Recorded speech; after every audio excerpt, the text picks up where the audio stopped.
అస్సలాముఅలైకుం వరహమతుల్లాహి వబరకాత్ ఔజుబిల్లాహి మినష్ షైతానిర్ రజీం బిస్మిల్లాహిర్ రహమానిర్ రహీం. శాపగ్రస్తుడైన సైతాన్ బారి నుంచి సృష్టికర్త అయిన అల్లాహ్ యొక్క రక్షణని, అల్లాహ్ యొక్క సహాయాన్ని, రక్షణ వేడుకుంటూ ఉన్నాను. ఆమీన్. అల్లాహ్ ప్రవక్త ముహమ్మద్ సల్లల్లాహు అలైహి వసల్లం గారిపైన శాంతి సేవకులు కురిపించండి వల్ల. ఆమీన్. అల్లాహ్ రెహమాన్ రహీం మాలిక్ యౌమిద్దీన్ అయినటువంటి వల్ల మా అందరిపైన శాంతి సేవకులు కురిపించండి వల్ల. ఆమీన్.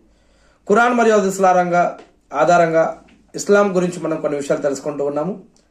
ఈరోజు ఒక విశ్వాసి దేవుని యొక్క ఖురాన్ వాక్యాలు విన్నా, చదివినా, ఏదైనా హదీస్ విన్నా అతడు యొక్క మనసులో ఏ విధంగా ఏడుపు, బాధ అనేది కలుగుతుంది. ఈ యొక్క బాధ కూడా విశ్వాసంలో ఒక విశ్వాసికి ఒక భాగంగా. ఇది ఒక మంచి గుణం. ఒక విశ్వాసి సిగ్గు కలిగి ఉండడం, ఏడుపు రావటం, ఇది కూడా విశ్వాసంలో ఒక లక్షణంగా చెప్పడం జరుగుతూ ఉంది. అంతేకాకుండా ఒక విశ్వాసి తక్కువగా నవ్వుతాడు, ఎక్కువగా ఏడుస్తాడు. ఏదైనా సరే సంఘటనలలో, కొన్ని విషయాలలో అవి ఏమిటో ఇప్పుడు మనం తెలుసుకోబోతూ ఉన్నాం.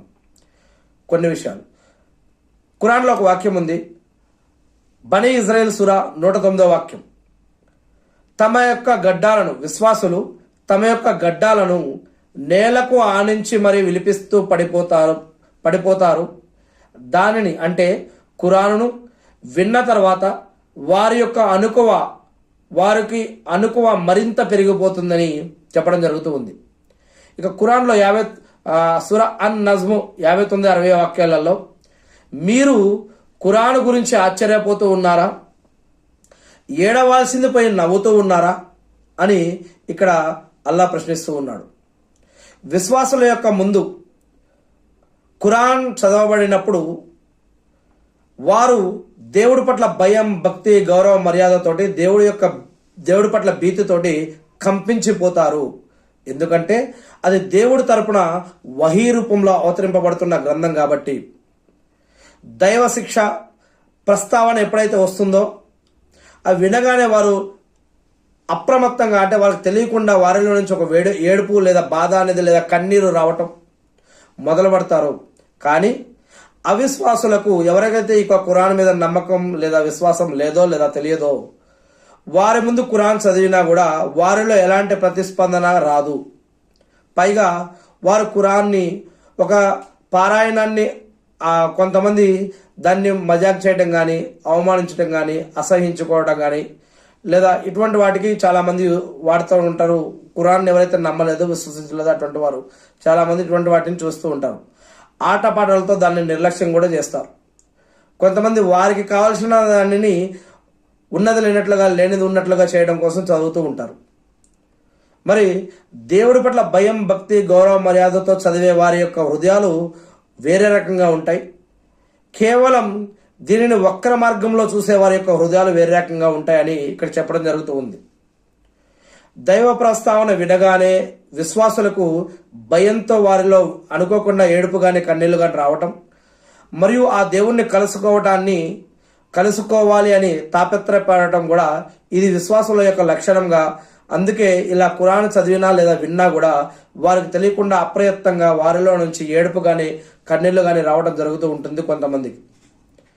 హజరత్ ఇబ్నే మసూద్ రజల్లాహు గారు చెప్తున్న కథనం ప్రకారం ఒకసారి దైవ ప్రవక్త ముహమ్మద్ సల్లల్లాహు అలైహి వసల్లం గారి ముందు ఖురాన్ చదివి వినిపించవలసిందిగా ప్రవక్త ముహమ్మద్ సల్లల్లాహు అలైహి వసల్లం గారు చెప్పారు. ఎవరికి? హజరత్ ఇబ్నే మసూద్ రజల్లాహు గారికి. మీరు ఖురాన్ చదివి వినిపియండి అని.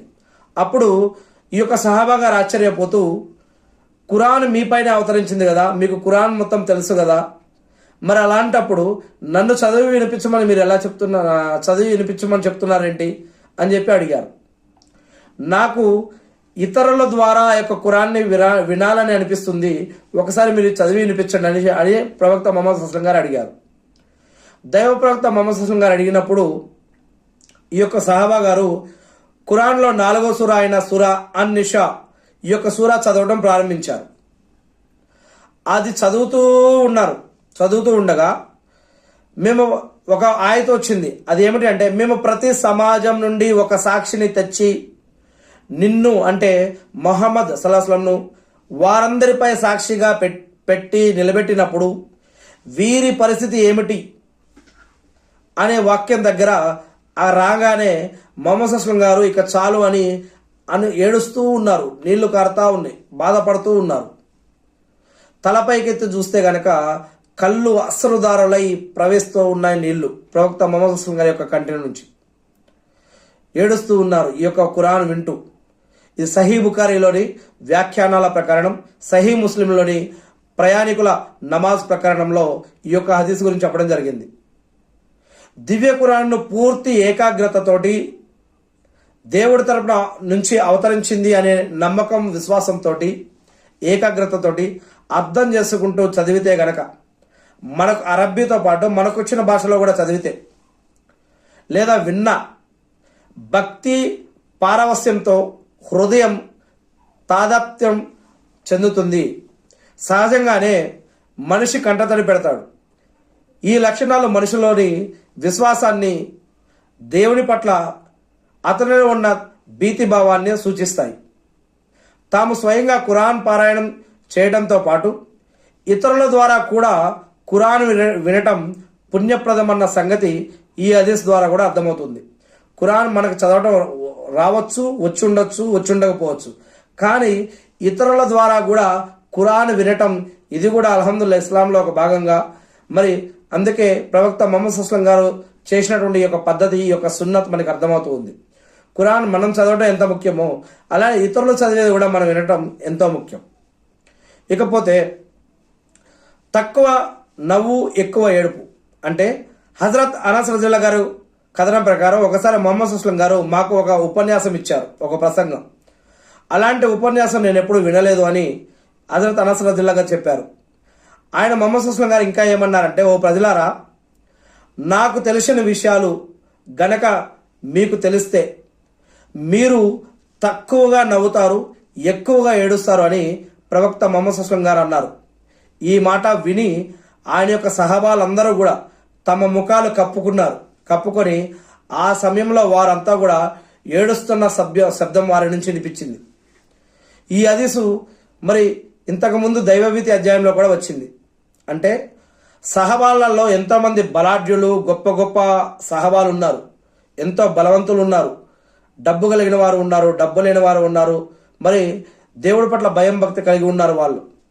కానీ ఏదైనా సరే ఒక ఖురాన్ కానీ, ఏదైనా ప్రవక్త మొహమ్మద్ అస్లం గారి కానీ మాట కానీ, దేవుడి పట్ల భయం భక్తికి సంబంధించినటువంటి వాక్యం ఒకటి అవతరించగానే, ప్రవక్త మొహమ్మద్ అస్లం గారు చెప్పగానే దేవుడి పట్ల భయం భక్తి గౌరవ మర్యాద వల్ల వారిలో తెలియకుండానే వారికి అటువంటి కొంతమంది కఠిన హృదయాలు కలిగినటువంటి వారు కూడా ఈ యొక్క దైవభీతి వల్ల, దేవుడి పట్ల భయం భక్తి వల్ల అనుకోకుండా వారి కళ్ళల్లో నుంచి కూడా నీళ్ళు అనేవి వస్తుంటాయి.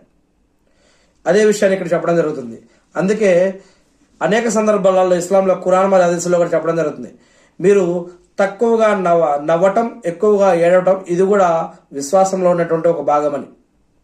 మరి ఈరోజు మనం నవ్వుకోవడం కోసం, టైం పాస్ చేయడం కోసం ఎంతోమంది ఎన్నో ప్రోగ్రామ్స్ మనం క్రియేట్ చేసుకుని ఈరోజు మనం ప్రపంచంలో ముందుకు సాగుతూ ఉన్నాం.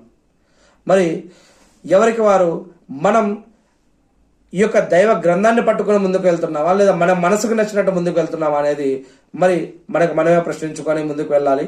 ఏదేమైతేనేమి, ఇక నేను సృష్టికర్త అయిన అల్లాను ప్రార్థిస్తూ ఉన్నాను. అల్లా మా యొక్క తప్పులను క్షమించండి వల్ల, మా పాపాలను క్షమించండి వల్ల, ప్రవక్త మొహమ్మద్ అస్లం గారి పైన శాంతి శుభాలు కురిపించండి వల్ల, అల్లా మీరు ఏదైతే ఖురాన్ మరియు హదీసులు మాకు ఇచ్చారో అవి తెలుసుకొని, నేర్చుకుని, అర్థం చేసుకొని, గుర్తుపెట్టుకుని వాటి ప్రకారం మేము జీవిస్తూ మిమ్మల్ని ఆరాధిస్తూ తెలియని ఇతర మా సోదరి సోదరులకు తెలిపే భాగ్యాన్ని మాకు ప్రసాదించండి వల్ల.